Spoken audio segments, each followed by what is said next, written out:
خدا کے زندہ اور پاک کلام میں سے زبور کی کتاب، اس کا 86 باب۔ اے خداوند، اپنا کان جھکا اور مجھے جواب دے، کیونکہ میں مسکین اور محتاج ہوں۔ میری جان کی حفاظت کر، کیونکہ میں دیندار ہوں۔ اے میرے خدا، اپنا بندہ کو جس کا توکل تجھ پر ہے بچا لے۔ یا رب، مجھ پر رحم کر، کیونکہ میں دن بھر تجھ سے فریاد کرتا ہوں۔ یا رب، اپنے بندہ کی جان کو شاد کر دے، کیونکہ میں اپنی جان تیری طرف اٹھاتا ہوں۔ اس لیے کہ تو یا رب نیک اور معاف کرنے کو تیار ہے، اور اپنے سب دعا کرنے والوں پر شفقت میں غنی ہے۔ اے خداوند، میری دعا پر کان لگا اور میری منت کی آواز پر توجہ فرما۔ میں اپنی مصیبت کے دن تجھ سے دعا کروں گا، کیونکہ تو مجھے جواب دے گا۔ یا رب، معبودوں میں تجھ سا کوئی نہیں، اور تیری صنعتیں بے مثال ہیں۔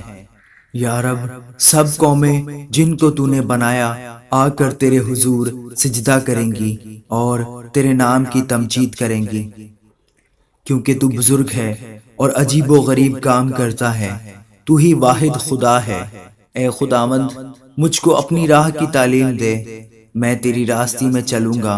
میرے دل کو یکسوئی بخش، تاکہ تیرے نام کا خوف مانوں۔ یا رب میرے خدا، میں پورے دل سے تیری تعریف کروں گا۔ میں ابد تک تیرے نام کی تمجید کروں گا، کیونکہ مجھ پر تیری بڑی شفقت ہے، اور تو نے میری جان کو پاتال کی تہہ سے نکالا ہے۔ اے خدا، مغرور میرے خلاف اٹھے ہیں، اور تندخو جماعت میری جان کے پیچھے پڑی ہے، اور انہوں نے تجھے اپنے سامنے نہیں رکھا۔ لیکن تو یا رب رحیم و کریم خدا ہے، قہر کرنے میں دھیما اور شفقت و راستی میں غنی۔ میری طرف متوجہ ہو اور مجھ پر رحم کر، اپنے بندہ کو اپنی قوت بخش، اور اپنی لونڈی کے بیٹے کو بچا لے۔ مجھے بھلائی کا کوئی نشان دکھا، تاکہ مجھ سے عداوت رکھنے والے اسے دیکھ کر شرمندہ ہوں، کیونکہ تو نے اے خداوند میری مدد کی اور مجھے تسلی دی ہے۔ آمین۔